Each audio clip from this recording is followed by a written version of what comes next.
Қойшыбек мүбәрак құбыжық. 8-ші бөлім. Арқасына жеңіл буыншақ асынған, қолына аң мылтығын ұстаған, қапсағай бойлы, үстіне тайжақы киген аңшы беттен ыра төмен жүгіріп келеді. Балапан қарағайларды соға-мұға жолдағы кезіккен кішігірім кедергіден орғи секіріп жұтыртып келеді. Жандарменімен жүгіріп келе жатып, оң жақ беткейден үлкен үңгірді көз шалып қалады. Бірақ оған аялдамады. Алдында іші салбырап, туыға жақын қалған буаз марал бір жамбасынан қан сорғалап, тәлтіректеп қашып барады.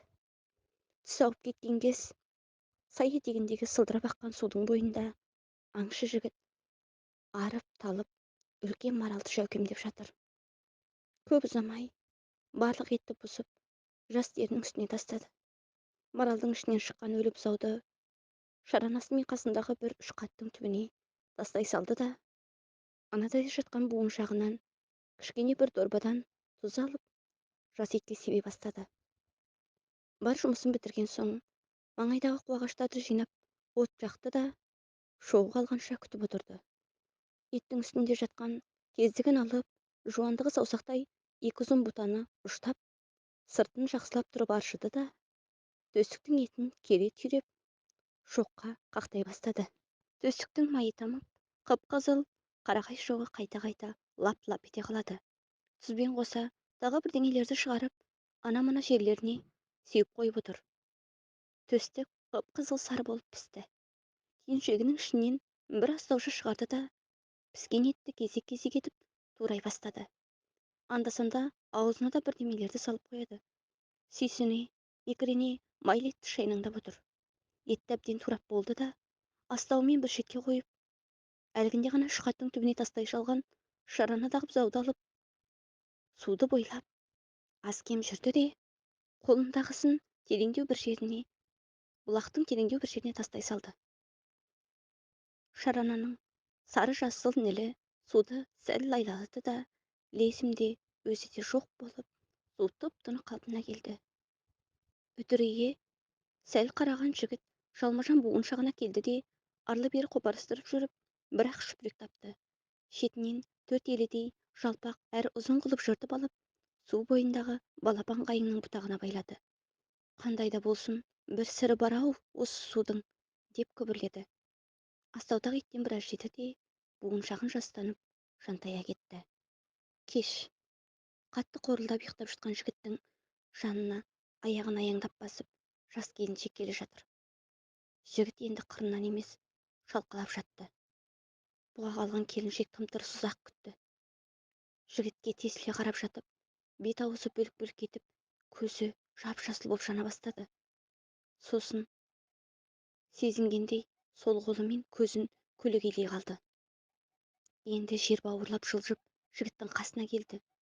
Терінің үстінде жатқан еттерді құшырлана сипап көрді де, алақанына бір нәрсе алып, сүф, сүф деп үрлеп қалып еді, жасыл жалқын сұйықтық қайланды. Енді ол оны астаудағы етке құйып, шаймен араластыра бастады. Әбден араластырғаннан кейін астауды да бір-екі үрлеп орнынан тұрды да, жақын тұрған қарағайдың арасына қарай кетті. Жігіт әлі ұйықтап жатыр. Қарағайдың түбінде ұзақ отырған әйел жігіттің денесінен көз алмай қарап отыр. Тыныс алғандағы көкірегінің көтеріліп басылғанына қызықтап қарайды. Көзін жігіттің төмен жағына қарай сырғыта бастады. Жігіттің ұят жеріне ұзақ тесілді. Енді екі қолын өзінің екі санының арасына қысып алып, арлы-берлі ырғала бастады. Көзі жасаурап ұзақ отырды да, орнынан сүйретіле тұрып жігітке қарай жүрді. Жеде шашылып жатқан қу шырпының бытыр-бытыр сынған даусынан жігіт оянып кетті. Басын жастаған буыншағынан жұлып алып, келе жатқан келіншекке қадала қарап қалды. Ақырын қолын созып, мылтығын алды.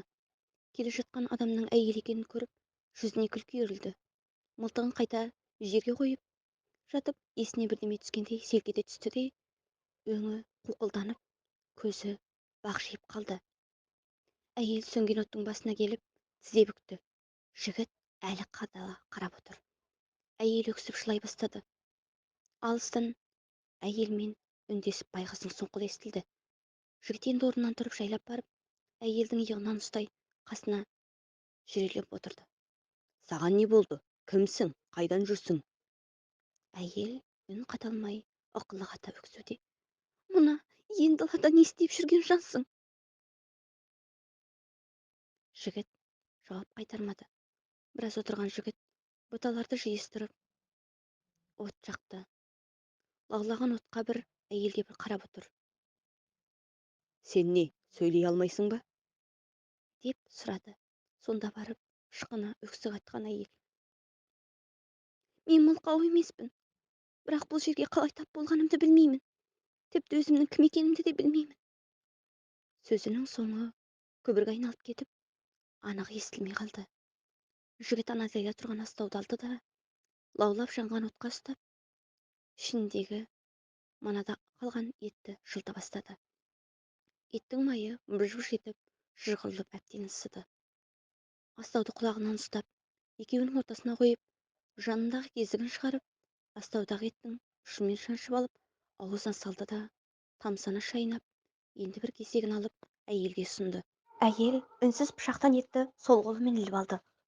Шырт етіп, пышақтың ұшы етпен бірге сынып, әйелдің қолында кетті. Жалғасы бар.